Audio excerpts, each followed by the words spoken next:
چاند دیکھنے کی کوشش کریں گے اور چاند دکھ گیا تو دعا مانگیں گے. میرے ساتھ دہرانا چاہیں تو دہرا لیجئے. اللہم، آواز نہیں، اللہم اللہم اہلہ علینا بالامن والایمان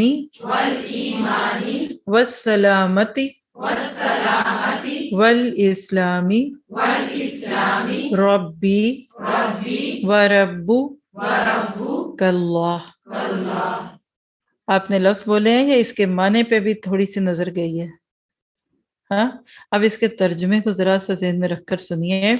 اے اللہ، اس چاند کو امن، ایمان، سلامتی اور اسلام کے ساتھ ہم پر طلوع فرما.